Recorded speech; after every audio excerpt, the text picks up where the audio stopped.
Well, hello everyone, and welcome to the very first episode of Going Against the Grain. This is a brand new podcast from the people at Oxford Vapors. My name's Taylor. I am the social media manager for Oxford Vapors, and this is... My name's Dan, and I'm the founder, co-founder and owner of this establishment business. It's very established. Yeah, 11 years. Crazy. So basically, in this very first episode, we're just going to go through who we are, who the business is, where the business is going, and basically just give you an overview of everything to do with us. So in future episodes, you know who the fuck we are. That's the aim of the game. Yeah, otherwise it might be a bit weird just watching two fruitcakes on a sofa. Very true. Troublesome. So yeah. Well, Tay, tell them who you are. Tell them why you're part of this. I think that we should go for where has the company come from first. Oh, okay. Come on, Dan. Let's do your story. Let's do my little life, shall we? Here we go. This is like, are you going to be Michael Parkinson for this? Is that all right? Is he the one who said no, it's only a commercial? That's Michael Winner, isn't it? Calm down. It's only a commercial. Yeah. Yeah, that's Michael Winner. Same bloke, isn't it? Yeah, may as well be. They're both elderly and grey-haired. Yeah. And overly tanned. They could all be my father. Yeah. There you go. Yep. Who knows? So, right, there's a tangent. This is going to be a very common occurrence, by the way, tangents. That I'm sure of. We like tangents. Tangents are fun. It's unavoidable, really, if I'm involved. Seems to be the case, doesn't it? I just wander off. So, Oxford Vapors.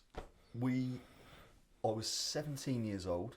Smoking from the age of 14, just left school, did a year at sixth form AS levels. I failed, quite frankly. The best grade I got was a C in philosophy and ethics.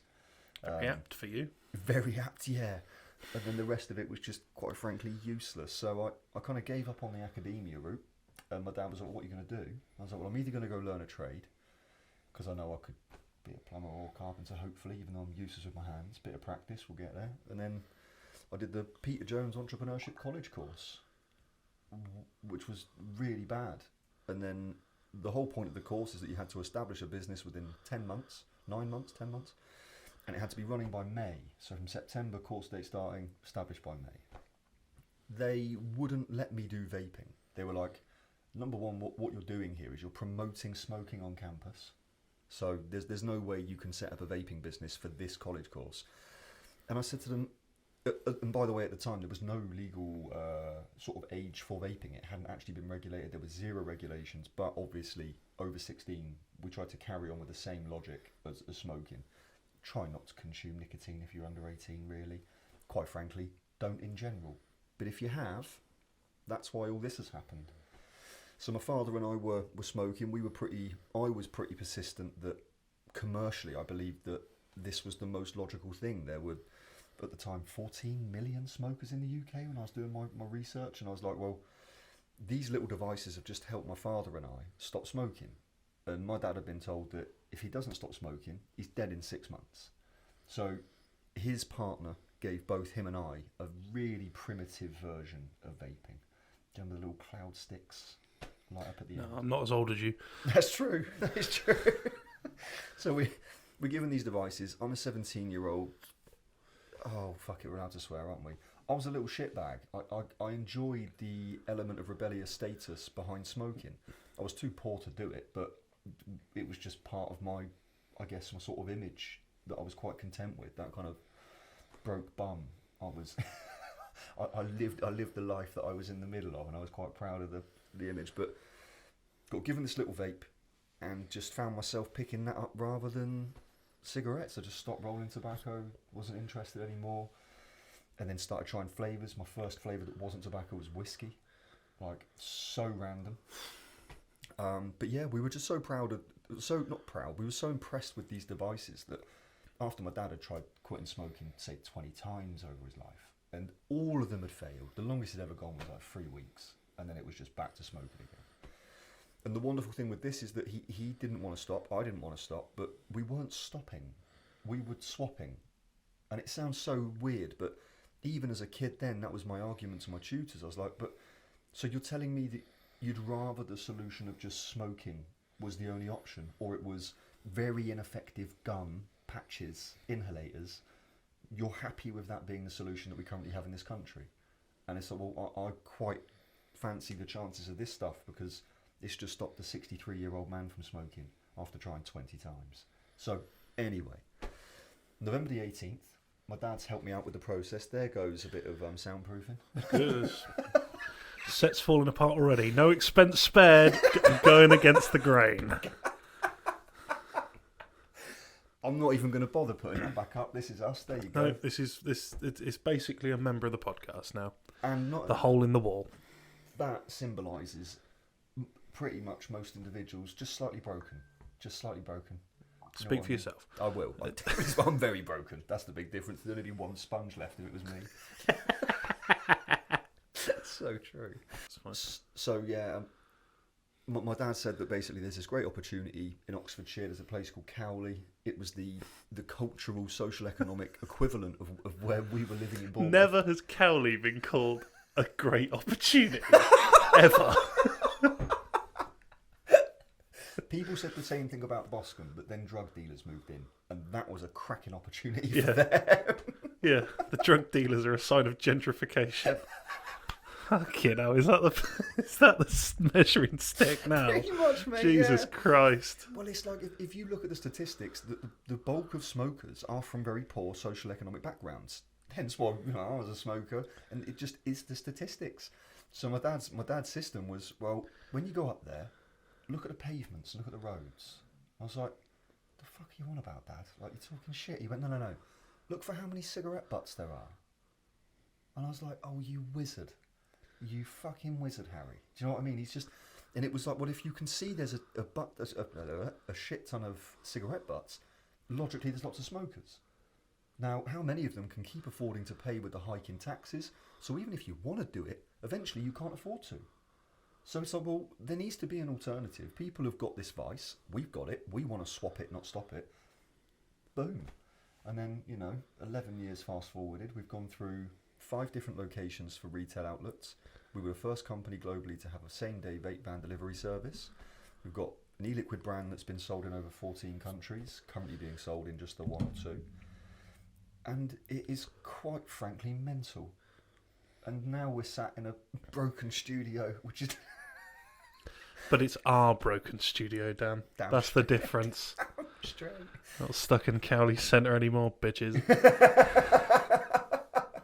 That's so true. Yeah, we are living life up in Kingston Bag Pews, the Southmore Posse. That's us now, isn't it? No, it's not. Yeah, that's often what we refer to ourselves as. The Southmore Posse. That's never been said. No. So I apologise. Northmore can fuck off. No. South First North Battle. Yep. The OX postcodes. But yeah, that's... Bring back Ali G. Down fucking straight. That's my story.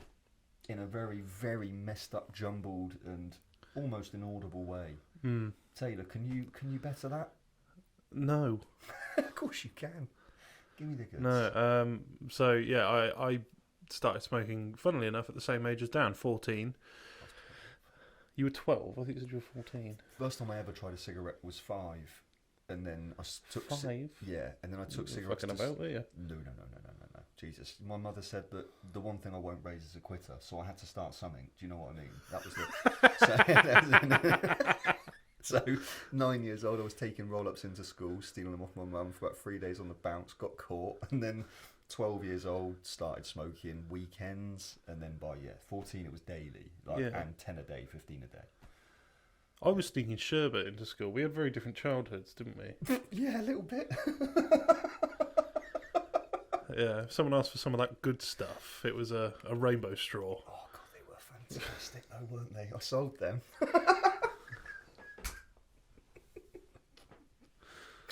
That's another thing, yeah. So sorry, Tay. Carry on. No, it's fine. Sorry, carry on. Honestly, that conversation is far more entertaining than what this is going to be. So I started smoking at 14, and then it got to a point when I was 18 in the job before I started working at Oxford Vapors. I was up to 40 cigarettes a day. Putting a shift in there, I used to smoke Pall Mall. because I couldn't afford to smoke 40p an H on my fucking wage. So yeah, started out smoking Benson Hedges. I was living the high life in terms of a smoker. Yeah. But then it came to, a proper addiction. I went, I can't afford this anymore. So slowly I eked down the quality of the cigarettes till I ended up at Pall Mall. And it was, one day I stared at that Pall Mall packet and went, what the fuck has my life come to? It does do that to you sometimes, doesn't it? Yeah. No, actually, I was actually introduced to vaping far before I actually properly quit smoking.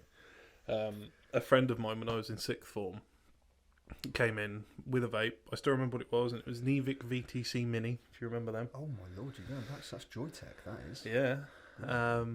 In turquoise, no less. And with an original Colito on the top. Oh, now we're talking. Yeah, about. I know. That's the tank of all tanks. That's the Bugatti of vapes, as they often called it. Was that the 4.5 mil? Colito? It would have been, yeah. This is go on. Mine had the bubble glass on it. Wait, this was yours or your friend's one that you first tried? The Evic? This was my friend's one, but when I bought one, I bought exactly the same setup. With the bubble glass? Yeah, but mine was red. I did like the red. I'm not going to start chanting United, but just know that Yeah. that's what we mean. Yeah. That's both of us, by the way. So apologies for any of you other fans, if that exists. Fuck them. Yeah, well said. Fair point. Yeah, fuck them. Especially Piers Morgan. Yeah. Especially Piers Morgan. That's a call Just out, by the way, him. Piers. I'm joking. You seem like a relatively You intelligent fucking gooner. cunt. That's it. Now we're getting that level back down to where it Oh belongs yeah. to be. Come on, sis. Drag him down with us. No, wait a minute. He's lower than us. We're going down to his level, sure. True, yeah. This is, again, tangents. Sorry, Tay. Back to your Evic and Piers bubble Morgan glass. is a knobhead, though. We just want to make that clear. We'll reiterate. Now we'll move on. Thank you. Tried my friend's one and went, what the fuck is that? Tried it, loved it. Dimpleberry was the flavour. Corn Zeus juice. Big Yep. shout out to the Zay. Yeah.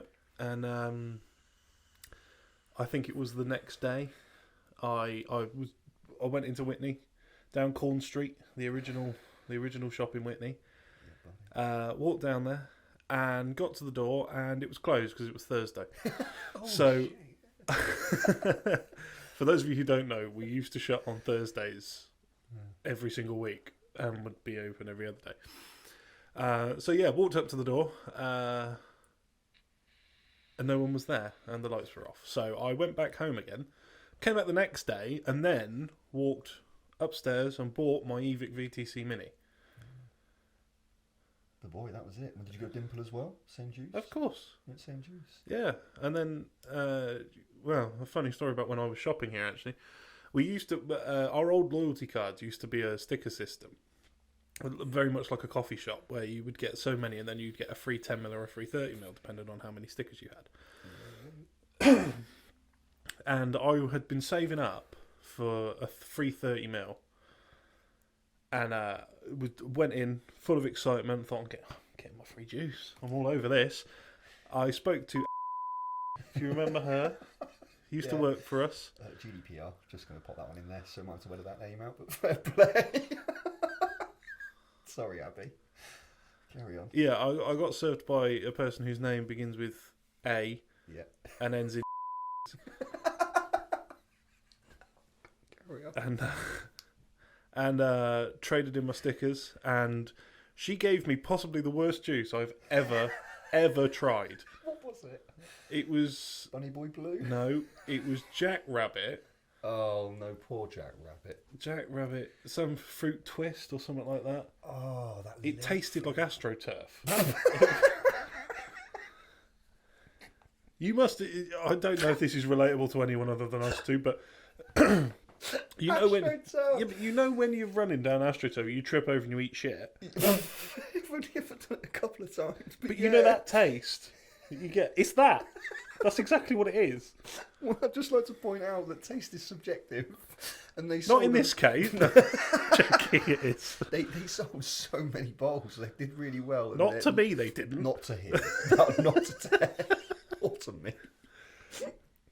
I didn't realise that going against the grain just meant pissing off everyone in our industry. No, fuck that. That's not the world. Wait a minute. Do you know what? While we're at it, riots... No, I'm joking. Just start a war. Start a vape war. Let's go.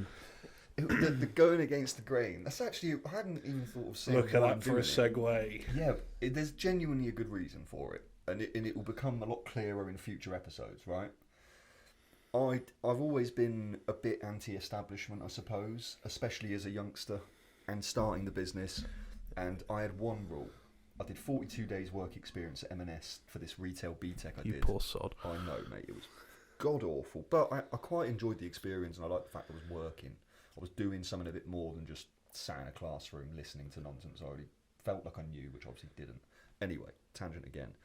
So I did the 42 days. At the end of my 42 days work experience, I got paid a box of biscuits that cost retail, and I know they cost retail because I was stacking them that fucking day. £6.99 is what they cost. That's £6.99. For any international consumers, the dollar value for that at the moment is about $8.50, $8.50. For 42... For 42 days, that was Fridays and Saturdays. I was giving up my weekends. I was missing a whole day of school to get this shitty BTEC retail MVQ, and I got paid a box of pissing chocolates. So basically, from that day forth, I said, if I ever, and at this point, I never had the idea of setting up a company. I was 16 years old. But I said I would never, ever treat a human being in the way in which I was treated as an employee within a company. I said, it just can't, that's madness. So he pays us 2 boxes of biscuits. I do, and that's on a good month, if they're lucky. Sometimes it's just a blue ribbon, but that's when they've really been pissing about. Yeah, blue ribbon and the belt. We don't do all of that. And that's not a sour belt, that's a physical belt. That's a lashing statement, I think, is Yeah, what you're referring my to. arse looks like the Japanese flag. What, with a big red dot in the middle? That's not That's because the of my one. belt, sunshine. That is No, not. that's Saturday night, sorry. I'm getting confused. Yeah, I bet you are. Punch drunk. Donkey punch drunk, by the sounds of things. Sorry, Tay. Only the best on this podcast. We'll go there. We've just gone there.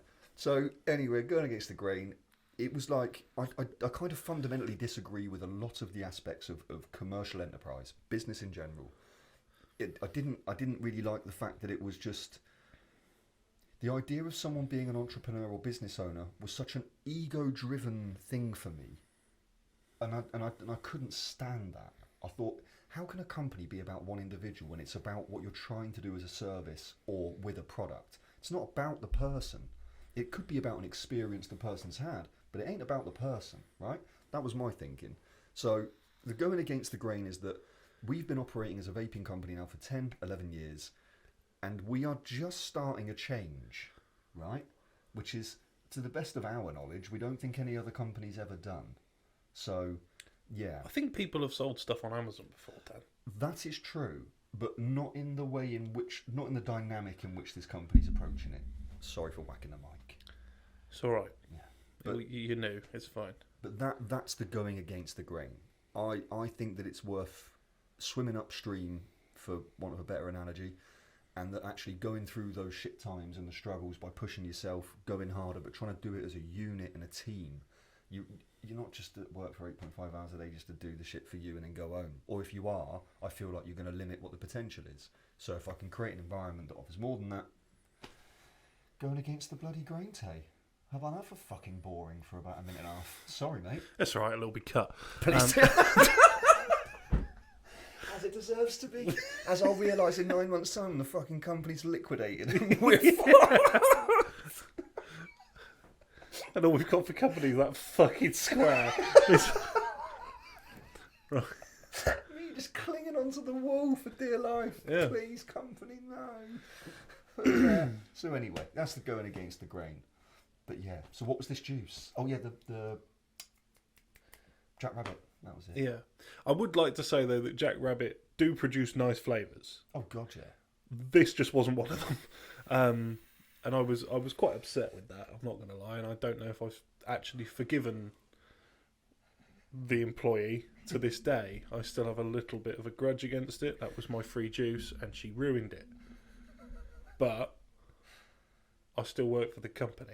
So that the person who sold you that juice doesn't, though, funnily enough. No, because she's got a brain. That's a fair point.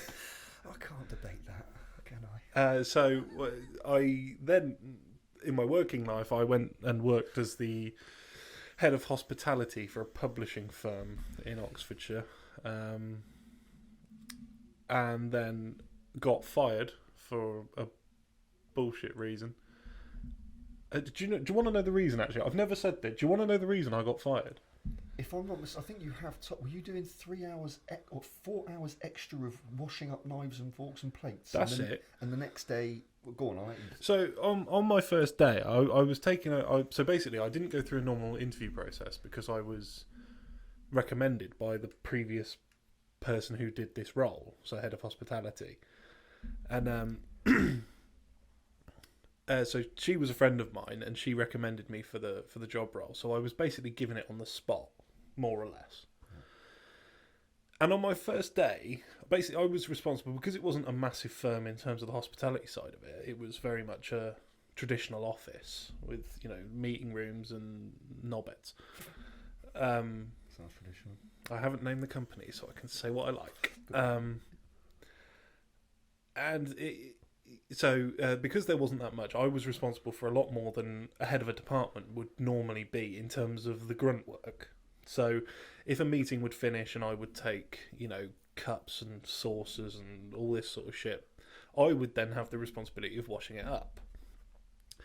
But on my first day, the dishwasher broke. So I had one of those big industrial dishwashers, that you see in kitchens and stuff like that. Does the job in like 30 seconds flat. That broke on my first day. I told the maintenance bloke and he went, yeah, we'll have that done by the end of the week. Anyway, 3 months later, it still wasn't done. And so I had got used to hand washing, considering I was contracted to work from 8 until 4. That was my working hours. I was getting in at 6:30 and not leaving until 6. Being paid. Unpaid overtime, just so I could get the fucking job done. And then there was one morning, and when you just get that, I don't know if you've ever been fired from a job, but if you get that vibe, when something, and everyone sort of looks at you as you walk in, you think, oh, fucking hell, what's going on here then? I walk into the kitchen, and there's my bitch of a manager. And she just goes, follow me. Okay, all right, fine. Sat down in the office, and in front of her was... you must have seen them in a coffee shop when they do the milk. It's in like a metal jug. You know what I mean? So she had like a tea towel laid out with just this on it, on her desk. Oh, right. Is this... I didn't know if this was going to be some sort of test or something. I was like, well, I haven't revised, so... Sat down, and she held it up to me like this and went, what's this? I said, that's a milk jug. She went, yes. And what's wrong with it? And I felt like saying, well, you're holding it, you knob. But what she was actually driving at is that I hadn't washed that up the day before when I left 3 hours after I was supposed to, unpaid. Because I'd forgotten. And she said that is gross misconduct for not washing up a milk jug, and fired me on the spot. I think she's taken work a bit too seriously there. And not just that, clearly an idiot. Yeah. Well, actually, what happened is, I have to say, well, I haven't named the company, but I have to say, I don't know this for sure. But she then fired, after me, within the next 3 weeks, she fired the chef who'd been there for 15 years. Oh. He was like part of the furniture in that place, and she fired him for some bollocks reason. And then, the one I'm most pissed off about, she fired the kitchen porter. Now, the kitchen porter was this little guy called Jose.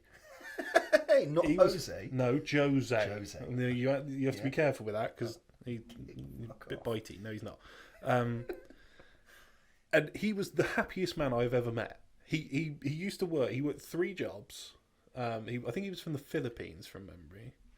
And he used to spend... I asked him, he sent 80% of his wages straight back to the Philippines. Wow. I don't know how he afforded to live, but he did.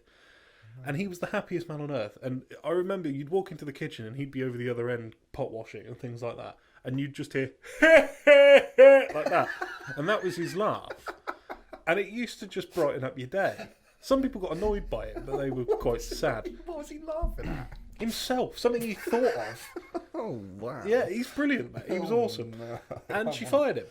That's And I disgusting. can't understand. Yeah, he just, not bad. Clearly. Poor Joseph. Anyway, to carry on the story, I'd like to say eloquently left, saying goodbye to... I didn't. I stormed out because I was pissed off. Contemplated keying the manager's car, but managed to not do that. Congratulations. Well, for legal reasons, I didn't do that. Understandable.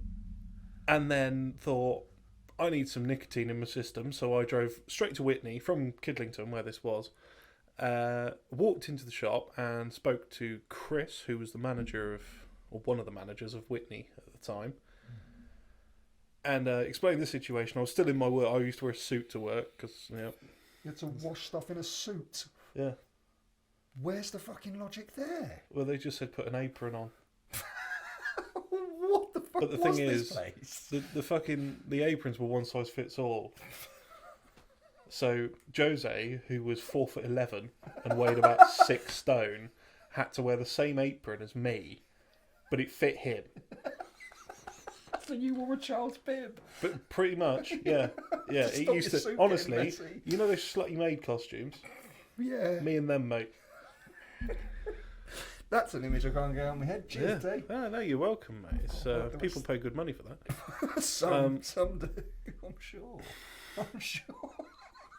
But I don't want that living rent free up there. Well, you can pay me rent if you want. Oh, no, it's that that's putting pay me rent. That's my space. Other way round. I'm the landlord. If you want to, yeah, fine. Anyway, walked into the Whitney shop, spoke to Chris, and explained the situation, and he went, "Oh, that's a bit shit, isn't it?" And disappeared upstairs. I was like, "Well, that's not a very nice response. I thought I'd get a bit more sympathy out of him than that." He came back down and said, "Do you want a job?" He'd just been on the phone to the manager of Headington at the time. Can't say that name. I'll edit that out. It's fine. And had got me a trial day in Headington. Voila. I went to it. Steve said he liked me. I was never convinced, but got the job. Worked there for 8 months. Then moved to the Whitney store just in time because Headington shut down, and then took over all the social media stuff in the next couple of years. And here I am. Said with the most amount of enthusiasm someone's ever said that. I swear, I'm filming a podcast at 9 o'clock in the morning, Dan. It's like... I actually don't know what the time is. Should we find out the time, just so you can have sympathy for me? Yeah. It's 9:58 in the morning. So I feel sorry for you because I've been awake for 4.5 hours. Is that why? Is that what's going on? Like, it's not a pissing contest of who's been awake the longest. I should hope not. But this is late. We're mid-morning. You want 6 a.m. breakfast? I feel sorry for you, bro. That's a tough. Mate, during lockdown, honestly, during lockdown, when I didn't do anything for 3 months, I didn't even know that 9:58 existed for 3 months. Other than 9:58 p.m. That one you knew. Yeah, probably. Yeah. But that's not 9, is it? It's 21:58. Hey, analog, digital, calm down. This is the worst tangent we've been on so far. But by far. Well, Piers Morgan one's questionable, to be fair, mate. And No, but he Michael- is a knobhead. That's true. Michael Winner, which is not Michael Parkinson. It's an old white bloke with a bad tan. I don't know what more you want from me. Do you know what? Fair play. I can't actually Yeah. argue. I can't argue with that. That's the thing. But yeah, that basically, that's you. I've now Your take. replaced Michael Parkinson on the Michael Parkinson show in my head with thingy. What's his name from? Des O'Connor. No, not Des O'Connor. Yeah, we got them all going now. You used to the really dark tan. No, the fucking. What's the bloke that does Flog It? Oh God! Well, it's actually now Richard someone, isn't it? But the original. You know one- who I mean. Yeah. Oh, and he's now got his own. David show, hasn't he? Dickinson. David bloody is real deal. Yeah. That man's got a Dickinson's real. That's the one, not Flog It. They're all the fucking same, aren't they? My dad's Here's some met, old shit. Go and sell it. My dad's met him. Has he? Well, antique dealer. My old man used to be an antique dealer. We used to do deals with him and other people he knew, some of his customers. Yeah, madness. Yeah. There you go. Well, that's so basically we've had a synopsis now on who Taylor is. We've had a 25-minute synopsis. Yeah, so On us too. who's Taylor? Who am I? And then and this is kind of us. So I guess the podcast is just going to be, hopefully, after this one, we're going to be able to have interviews with all the guys, or as many as possible within the company. When I say all the guys, I mean all the people within the company. And when I say guys, I'm not being gender specific. I just mean people. Sorry if that offends you. I don't know why it would, but if it does, I'm not sorry. Fuck off. Well said, Tay. Thank you. But I didn't just say that. That's all I'm gonna. That's all I'll put out there. Fight me. Be careful. Be careful. Look at Piers. Again, Piers. He might be a knobhead, but that man has took some shit over the last 2-3 years. He has been a battering ram. Deservedly, and he's got thick skin. Thank God. Leathery thick skin. Thick, ham-like skin. Oh, he's just got just layers of wealth and silver spoon that protect him from derogatory statements and comments. I think that's him. He's like a knight in shining shit armour. But not a knight, just a cunt. Yeah. There we go. Sorry, Piers, again. He's done fuck all. We don't even know the guy. Oh, well. Yeah, but you don't have to know someone to know they're a knobhead. That's true. Not Katie once Hopkins. was I learning about World War II. I'm like, yeah, but what if Hitler was a nice guy? That's such a good point. Such a good point. Yeah. Fucking, you've just likened Piers Morgan to Hitler. I am just I gonna put that out guarantee there. I'm not the first. One fucking Katie Hopkins is Gimler. Or Gimbal, whatever the fuck his name is. Gimler. Gimbal? Yeah, what am I talking about? Isn't that something from Lord of the Rings? No, that's Gimli. That's a gimbal with the fucking camera on it. Who am I thinking? Goebbels. I tried to sound semi-intelligent and my brain just went, no, Dan, you're not having that today. It begins with G. Yeah, you're getting a dwarf, but something that holds a phone. You're getting something like that. Fucking idiots. But yeah, so there we are. It's another nonsense thing. But the podcasts hopefully will contain information about human beings, which is nice, because we are them. We are. I think. Sometimes I think I am. And then we'll get some information about the company, the transitioning period of what we're trying to do. I think it's interesting. Everyone that I've told about so far about the concept has gone, number one, are you mad? Number two, like, can I come and work there? And I've just said, well, no. I've said yes to the first one, and then no to the second one, obviously. But I just, see if people like it. Yeah. Is there any content you think the podcast should be containing? Well, hopefully it's higher brow than whatever the fuck this has been. That's a very good point. This could have gone worse. Yeah, it could have done. I'm not quite sure how. We could have had more of the squares fall off. Well, yeah, I suppose. That's fucking things. But I'm Dan, that's Tay. Podcast done? Or do you want a proper outro? Personally. Yeah, we need an outro. Um, Well, I hope you enjoyed whatever the fuck that just was. If you did, subscribe to the channel, leave a like, tell Dan he's a knobhead, whatever you want. please. You know, I'll take the comments. Engagement, baby. Yeah, let's go. Make sure to come back for the next one if you got any enjoyment out of this. God knows why you would, but there we go. And we'll see you in the next one. Indeed. Thank you. Bye. Bye.